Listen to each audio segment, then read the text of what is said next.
যখন মাইয়েতকে কবরে শোয়ানো হয় তখন সে তাকে দাফন করে যাওয়া ব্যক্তিদের হাঁটার খসখস আওয়াজ শুনতে পায়।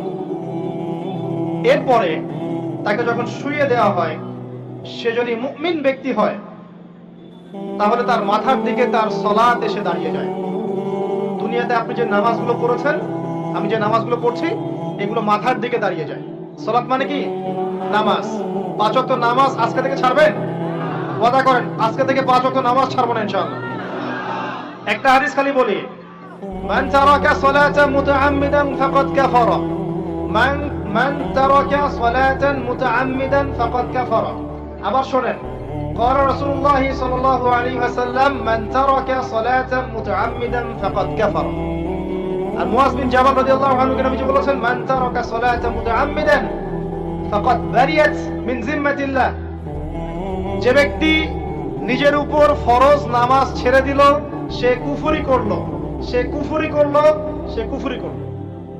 মুয়াজ বিন জাবালকে নবী সাল্লাল্লাহু আলাইহি ওয়াসাল্লাম বলছেন, যে ব্যক্তি ফরজ নামাজ ইচ্ছা করে ছেড়ে দিল, সে ব্যক্তি আল্লাহর জিম্মা থেকে মুক্ত হয়ে গেল। নামাজ ছাড়বেন প্রিয় ভাই? 5 ওয়াক্ত নামাজ জামাতের সাথে ইনশাআল্লাহ। আল্লাহ আমাকে তৌফিক দেখ, আপনাদের সবাইকে তৌফিক দান করুন। জামাত যদি না পান, একা পড়ে নেবেন, ঠিক আছে? যদি ঘুমিয়ে থাকেন, ঘুম থেকে উঠে পড়বেন। ভুলে গেছেন, যখন মনে হবে তখন পড়বেন। ওযু করার পানি নাই, কি করবেন? তায়াম্মুম করবেন। তায়াম্মুমেরও কিছু নাই, আপনার কোনো কাপড়ই নাই, সতর ঢাকার কোনো কাপড়ই নাই, কি করবেন? বসে বসে নামাজ পড়বেন ওই অবস্থাতে।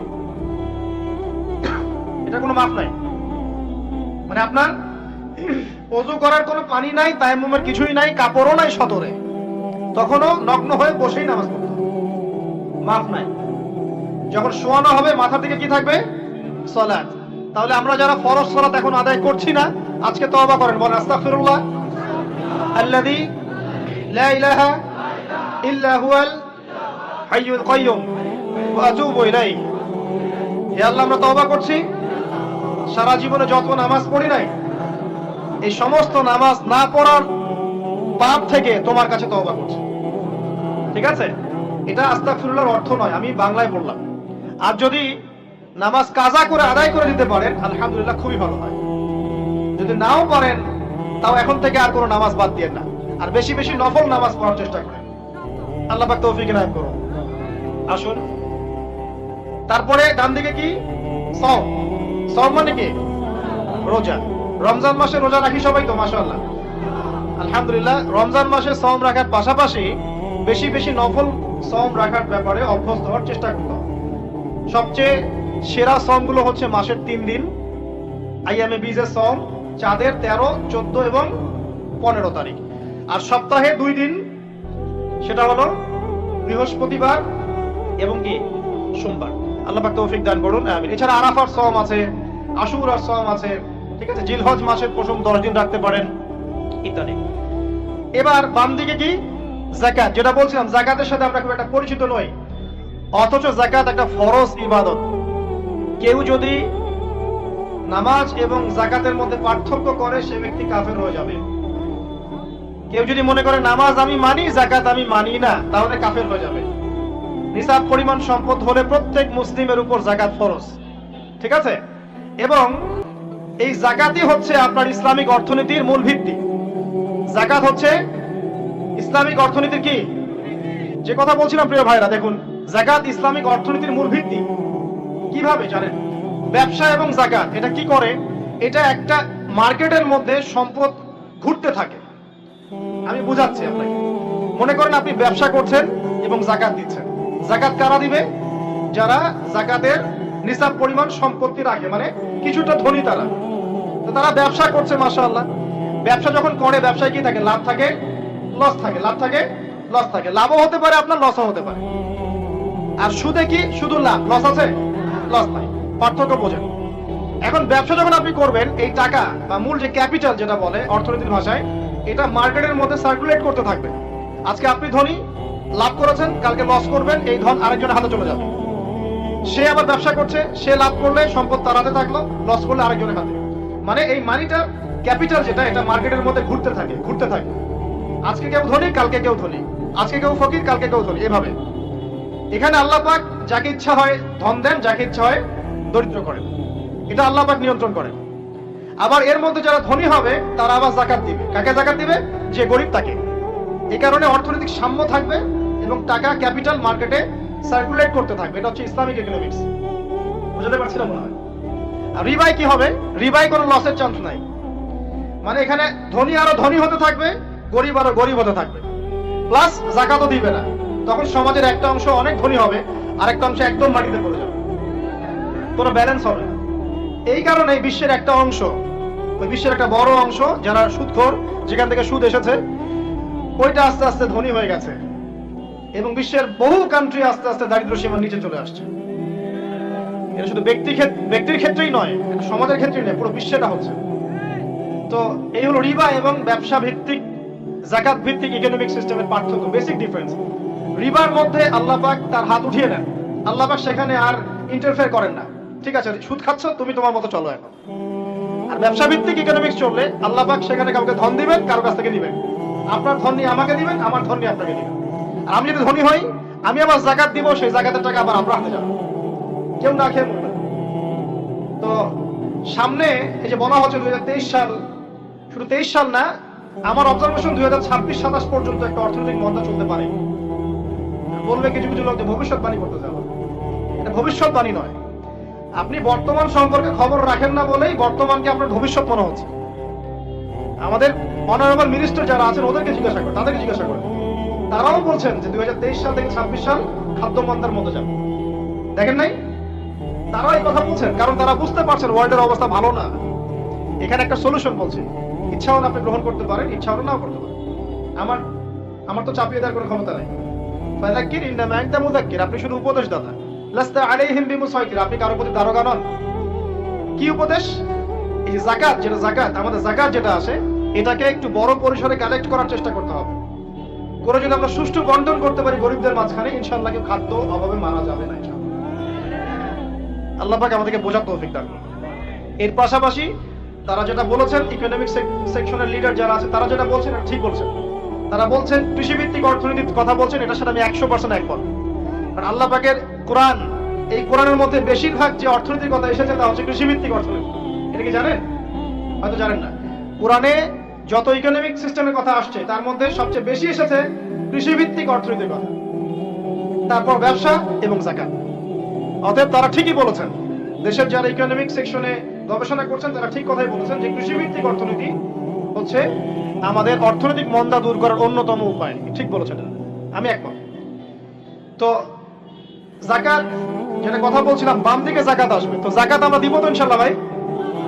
যাদের, শোনেন, বাংলাদেশে এমন অনেক শিল্পপতি আছে যাদের একজনের যাকাতের টাকা দিয়ে একটা গ্রাম চলতে পারে। আর যাকাতের টাকা কিন্তু শুধু এক বছরে আসবে না, প্রতি বছরেই ঘুরে ঘুরে আসবে। মনে করেন যে আপনাদের এলাকার মধ্যে অনেক বিত্তশালী আছেন, আমি দোয়া করি মন থেকে আল্লাহ পাক বিত্তশালীদের অন্তরটাকে নরম করে দিক এবং ওসমান রাদিয়াল্লাহু আনহুর মতো দানশীল করে দিক। আমরা দোয়া করি, আমরা কারো খারাপ চাবো, সবার জন্য হেদায়েতের দোয়া করব। টাকা থাকতে তো সমস্যা নাই, কিন্তু টাকা থেকে যদি ওসমান রাদিয়াল্লাহু আনহুর মতো হতে না পারলাম তাহলে সমস্যা। টাকা থাকতে কোনো সমস্যা নাই, ধন আপনাকে আল্লাহ দিতেই পারে। এই ধনটাকে উসমান গনি রাদিয়াল্লাহু আনহুর মতো আল্লাহর পথে বিতরণ করে দেন, ইনশাআল্লাহ আল্লাহ পাক আপনাকে জান্নাতুল ফেরদৌস দান করবেন। তো অনুরোধ থাকবে, দেখেন, আপনারা যদি একটা এলাকার যাকাত কালেক্ট করতে পারেন, মনে করেন কথার কথা এখানে কিছু মেয়ে আছে যারা খারাপ পথে পা বাড়িয়েছে, আমার কথা বুঝতে পারছেন? আচ্ছা, এরকম পল্লী অনেক জায়গায় আছে না? এক বছরের যাকাতের টাকা দিয়ে সমস্ত যৌন পল্লীর মেয়েদেরকে কাজ দেয়া সম্ভব, কর্মে আনা সম্ভব। ওদেরকে কাজের ব্যবস্থা করে দেন, ওরা কখনোই এই সেক্স ওয়ার্কারের কাজ করবে না ইনশাআল্লাহ। কোনো মেয়ে এই কাজ করতে চায় না, আমার মতে। কোনো মেয়ে চায় না যে ইজ্জত বিক্রি করে খাবো, কোনো মেয়ে চাবে? কখনো চাবে না। ওকে আপনি ভালো কাজের ব্যবস্থা করে দেন, এই যাকাতের টাকা দিয়ে, দেখবেন ইনশাআল্লাহ সে খারাপ পথ ছেড়ে দিয়েছে। অনেক দেখবেন দরিদ্র মানুষ আছে যে পড়াশোনা করার কোনো সুযোগ নাই, টাকা পয়সা নাই, পড়াশোনা করতে চায় কিন্তু টাকা পয়সা নাই, দিনের জ্ঞান অর্জন করতে চায়, দেশকে কিছু দিতে চায়, টাকা নাই। তাকে আমরা হেল্প করতে পারি না? পারি। অনেক মানুষ আছে মাদক দ্রব্য বিক্রি করছে, তাকে বুঝান, দিনের হেদায়েত দেন যে ভাই আমি তোমাকে আরো ভালো চাকরি দিব, ভালো ব্যবসা দিব, তুমি ছাড়বা কিনা? বলবো আমি ছেড়ে দিব। বুঝালে ছেড়ে দিবে ইনশাআল্লাহ। এই যে মেগা প্রজেক্ট যেটা কথা বলি আমরা, আত্মোন্নয়নমূলক বলেন, যুব উন্নয়নমূলক বলেন, বা কান্ট্রি ডেভেলপমেন্টের কথা বলেন, এখানে যাকাত একটা বড় শক্তি হতে পারে। তবে এটাকে সুষ্ঠুভাবে কালেক্ট করতে হবে এবং যাকাতের যে 8টা খাত আছে এই খাতগুলোতে সুষ্ঠুভাবে বন্টন করতে হবে। অমুসলিমদেরকেও যাকাত দেওয়া যায়, জানেন? অমুসলিম যদি কেউ থাকে, দরিদ্র, তাকেও যাকাত দিয়ে সহযোগিতা করা যায়। আমরা সহযোগিতা করি না বলেই তো ওই যে পশ্চিম থেকে লোকজন এসে সহযোগিতা করে খ্রিস্টান বানাচ্ছে এখন সবাইকে। আরো বাড়বে দিন দিন, দেখেন। আমরা তো সহযোগিতা করছি না। আপনার পাশে আপনার প্রতিবেশী না খেয়ে মারা যাচ্ছে, আপনি যাচ্ছেন না। এখন তো অন্য কেউ এসে যদি সাপোর্ট করে, ও তো তার দলেই ভিড়বে তখন। স্বাভাবিক, এটাই হচ্ছে এখন। আল্লাহ বোঝার তৌফিক দান করুক আমাদের। বাম দিকে মাইয়াদের থাকবে কি ভাই? যাকাত। তারপরে পায়ের দিকে চলে আসবে তার আত্মীয়তার সম্পর্ক রক্ষার ইবাদত, তার এই যে অন্যান্য দান সদকা, তার নফল আমল, তার তাসবিহ তাহলিল, তার কোরআন তেলাওয়াত ইত্যাদি পায়ের দিকে চলে আসবে। এখানে একটা হাদিস এসেছে, সূরাতুল মুলক যে ব্যক্তি রাতের বেলা তেলাওয়াত করবে, কোন সূরা ভাই? তাবারাকাল্লাযী বিয়াদিহিল মুলক ওয়া হুয়া আলা কুল্লি শাইইন কাদির। এই সূরা যে ব্যক্তি রাতের বেলা করে তেলাওয়াত করবে, ইনশাআল্লাহ সূরা মুলক ও কবরে তার সাথে থাকবে এবং কবর আযাব থেকে সূরা মুলক তাকে বাঁচাবে ইনশাআল্লাহ। আমি বুঝাচ্ছি যে কি অবস্থাটা হবে। এবার দুজন ফেরেশতা মাথার দিক থেকে আসবেন, আসতে চাইবেন, সালাত বলবে এখান দিয়ে আসা যাবে না, এদিক দিয়ে আসা যাবে না। ডান দিক দিয়ে আসতে চাইবেন, এদিক দিয়ে আসা যাবে না। বাম দিক দিয়ে আসতে চাইবেন, যাকাত বলবে এদিক দিয়ে আসা যাবে না। পায়ের দিক দিয়ে আসতে চাইবেন, আমলগুলো বলবে এদিক দিয়ে আসা যাবে না। তখন যাই হোক, তারা আসবেন। এটা তাদের, এটা কথা কি? এটা কথাটা হচ্ছে যে সালাতের গুরুত্ব। সে সালাত আদায় করেছে, সে আমার হক আদায় করেছে, আমি তার পক্ষে আছি, এটা পক্ষে বোঝাচ্ছে।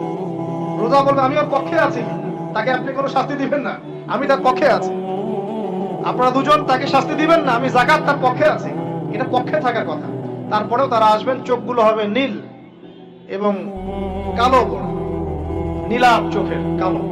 মুনকার নাকি? উঠে বসিয়ে দেওয়া হবে। এবার 3টা প্রশ্ন।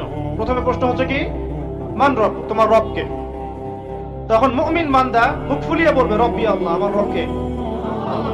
পৃথিবীতে যে ব্যক্তি আল্লাহর সাথে শিরিক করে নাই, আল্লাহ তাওহীদের উপর থেকেছে এবং তার উপরে মৃত্যুবরণ করেছে, ইনশাআল্লাহ সে ব্যক্তি এর উত্তর নির্দ্বিধায় দিতে পারবে ইনশাআল্লাহ। আর দুনিয়াতে যে বা যারাই আল্লাহর সাথে শিরিক করবে, আল্লাহর সাথে শিরকের পাবে লিপ্ত হবে, ওই অবস্থায় মারা যাবে, তাওহীদের উপর থাকবে না, কোশ্চিন কালেও মান রব্বক উত্তর দিতে পারবে। তারপরে প্রশ্ন হয়ে যাবে মা দিনুক, তোমার দিন কি ছিল? মুমিন বান্দা উত্তর দিবে কি? দীন আল ইসলাম, আমার দিন ছিল ইসলাম।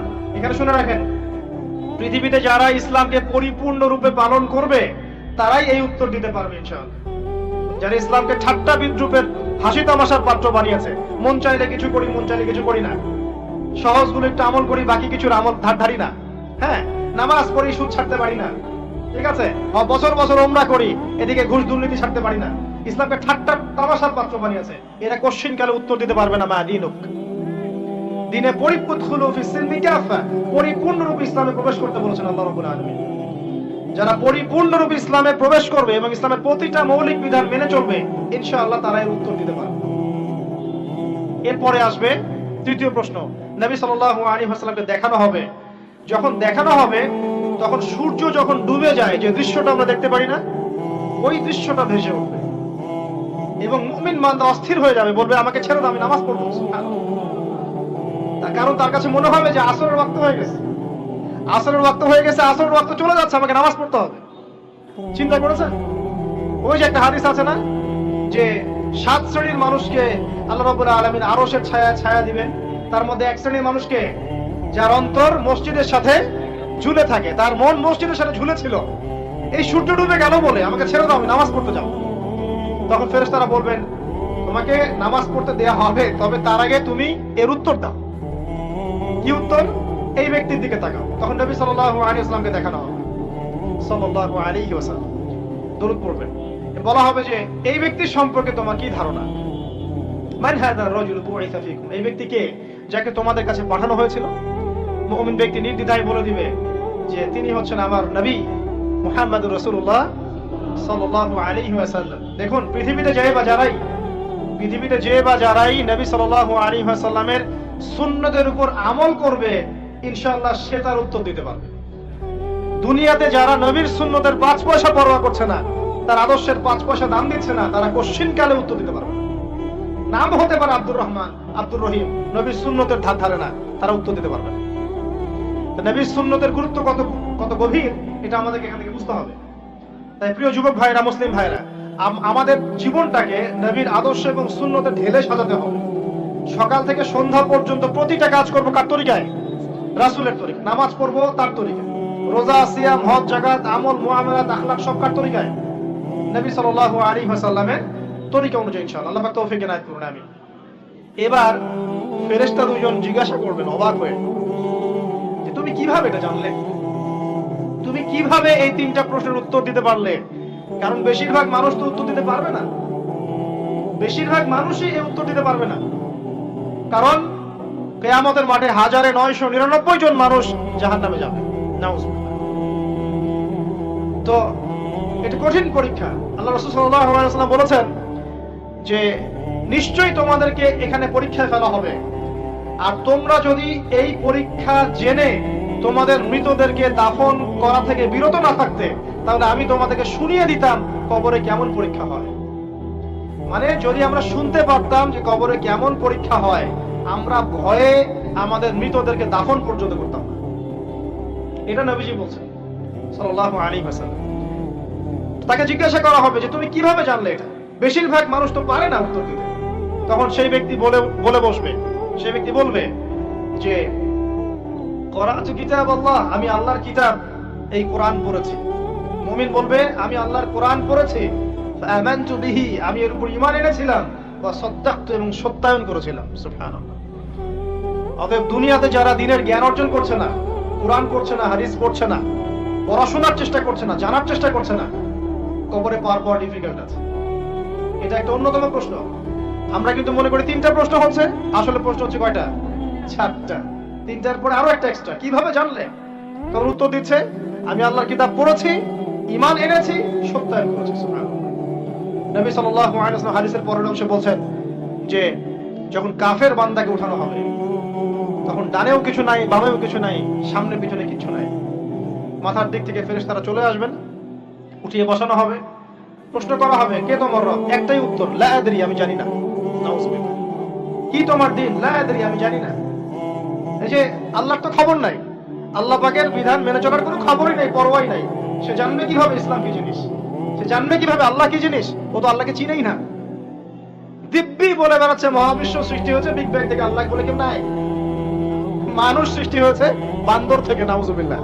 ওই যে ডারউইনের মতবাদ, কি থিওরি অফ এভলিউশন নাকি? হ্যাঁ, তাই তো মনে হয়। অনেকদিন আগে পড়ছি ভাই, ভুলে গেছি।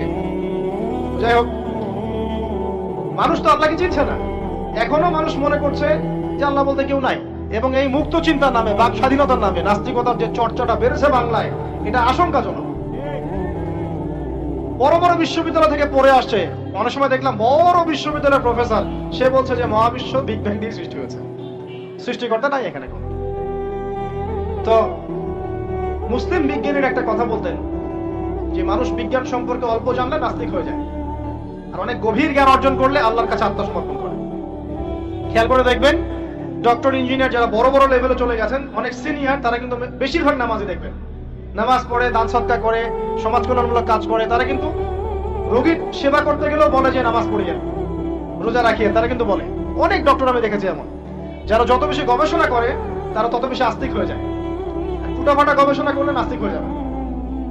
কত প্রশ্ন, ইসলামের এটা কেন, ওইটা কেন, ইসলামে বহুবিবাহ কেন, হ্যাঁ, ইসলামে কি পর্দার বিধান কেন, তারপর ইসলামে এত রেস্ট্রিকশনস, এত বাইন্ডিংস কেন, হ্যাঁ, স্বাধীনতা নাই কেন, কত প্রশ্ন। ইসলামের এগেইনস্টে কত তীর এখন ছোড়া হচ্ছে। এই ব্যক্তি কেমন করে উত্তর দিবে যে মাহদিনুক, তোমার দিন কি? আল্লাহর দিকে কত প্রশ্ন ছোড়া হচ্ছে, কত শিরকের পাপ আমরা করছি। অনেক সময় মুসলিম হয়েও শিরকের পাপ করছি। কিভাবে উত্তর দিবে? মান রব্বুক। 3 নাম্বার প্রশ্ন যখন করা হবে, এই ব্যক্তিকে দেখো দেখি, সে বলবে যে আমি জানি না এই ব্যক্তিকে, তবে শুনেছিলাম, মানুষের মুখে শুনেছিলাম, মানুষ যা বলতো আমি তাই বলতাম। মানে সে রাসূল সাল্লাল্লাহু আলাইহি ওয়াসাল্লামের নাম শুনেছিল হয়তোবা, কিন্তু তার সুন্নত বা আদর্শ কখনো মেনে চলে নাই। পারলো না। এবার জান্নাতি ব্যক্তি হলে কি হতো, ওই যে সূর্য ডুবছিল যেখানে, তার দৃষ্টির সীমা পর্যন্ত কবরকে প্রশস্ত করে দেওয়া এবং জান্নাতের একটা দরজা তার কবরে খুলে দেওয়া হবে। এটা কিভাবে করা হবে সেটা আল্লাহ পাক জানেন, এটার ব্যাখ্যা করার জ্ঞান আল্লাহ আমাদেরকে দেন নাই। যেই মানুষের ক্ষুদ্র জ্ঞানে মানুষ ব্যাকটেরিয়া ভাইরাস নিয়ে গবেষণা করতে হিমশিম খেয়ে যায়, সে মহাবিশ্বের স্রষ্টা নিয়ে কিভাবে গবেষণা করবে?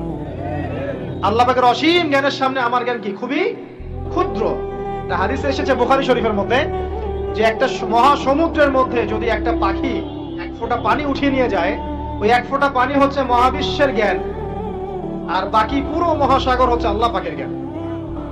তো আমরা এই ক্ষুদ্র জ্ঞানের মানুষ হয়ে আল্লাহর জ্ঞানকে কেমন করে পেনিট্রেট করতে পারি? তো আল্লাহ পাক জান্নাতের দরজাগুলো খুলে দিবেন, একটা দরজা খুলে দিবেন, সেখান থেকে বাতাস আসবে, জান্নাতের নাজ নেয়ামত উপভোগ করতে থাকবে এবং তার রূহটাকে সবুজ রঙের পাখির আকৃতিতে জান্নাতে রেখে দেওয়া হবে। ইল্লিন মানে ওখানে জান্নাতের নিয়ামত সে পাবে। এটাকে বলা হয় দারুল বারজাখ বা বারজাখের জীবন। জীবন অনেকগুলো, একটা ছিল রুহের জগৎ। রুহের জগতে আমরা সবাই ছিলাম। শোনেন, রুহের জগতে যার সাথে যার বন্ধুত্ব ভালোবাসা গভীর ছিল, দুনিয়াতে তার সাথে তার ভালোবাসা বেশি। এটা হয়তো জানেন না, জানতেন হাদিসটা? রুহের জগতে যদি কখনো আপনার সাথে আমার দেখা হয়ে থাকে, দুনিয়াতে আপনার সাথে আমার দেখা হবে ইনশাআল্লাহ। রুহের জগতে যদি আপনার আমার মধ্যে ঘনিষ্ঠ ভালোবাসা থেকে থাকে, এখানেও ভালোবাসা হয়ে যাবে ইনশাআল্লাহ। এটা বলে আমি আবার তোমাদের বয়ফ্রেন্ড গার্লফ্রেন্ড ভালোবাসা বুঝাই নাই, ওই ভালোবাসার কথা বলি নাই। আবার রুহের জগতে বিদ্বেষ, এখানেও দেখবেন বিদ্বেষ। ওটা একটা জগৎ ছিল যেখানে আল্লাহ পাক সমস্ত আদম সন্তানকে সৃষ্টি করে তাদের রূহটাকে রেখেছিলেন এবং ওয়াদা নিয়েছেন। কি ওয়াদা? আল্লাহ পাক বলেছিলেন আলাস্তু বিরাব্বিকুম, সূরা আরাফের 182 নম্বর আয়াত পড়ে দেখবেন, 182 নম্বর আয়াত। আল্লাহ পাক বলেছিলেন যে আমি ওয়াদা নিয়েছিলাম, আলাস্তু বিরাব্বিকুম, আমি কি তোমাদের রব নই? আমরা সবাই বলেছিলাম বালা ইয়া রাব্বি, অবশ্যই আপনি আমাদের রব। দুনিয়াতে এসে আমরা ভুলে গেছি। এই ভুলে যাওয়াটা মনে করায় দেওয়ার জন্যই আল্লাহ পাক আসমানে কিতাব নাজিল করেন, নবী রাসূল পাঠান, আমাদের কান পর্যন্ত ইসলামের দাওয়াত পৌঁছে দেন, যাতে আমরা মনে করতে পারি। এবার আসেন রুহের জগতের পর আসলাম এই যে দুনিয়ার জগৎ, দারুদ দুনিয়া। দুনিয়ার মধ্যে আছি হয়তো 50, 60, 70, 100 বছর হাইয়েস্ট। এরপর যাবে দারুল বারজাখ, বারজাখের জগৎ। পাপী ব্যক্তি হলে জাহান্নামের দরজা খুলে দেওয়া হবে আর জাহান্নামের সে আযাব ভোগ করতে থাকবে, এবং পুণ্যবান ব্যক্তি হলে জান্নাতের দরজা খুলে দেওয়া হবে এবং এর নাজ নেয়ামত সে ভোগ করতে থাকবে। তখন তাকে বলা হবে এটা জান্নাতের সেই জায়গা যেখানে তুমি থাকবে। এটা দেখার সাথে সাথে, শোনার সাথে সাথে তার যে খুশি উৎফুল্লতা আর অনেক বেড়ে যাবে এবং সে কি করবে জানেন? সে পৃথিবীতে ফিরে আসতে চাইবে। সে বলবে আমাকে আমার পরিবার বর্গকে জানাতে দেন, আমাকে আমার পরিবার বর্গকে জানাতে দেন যে আমি ভালো আছি।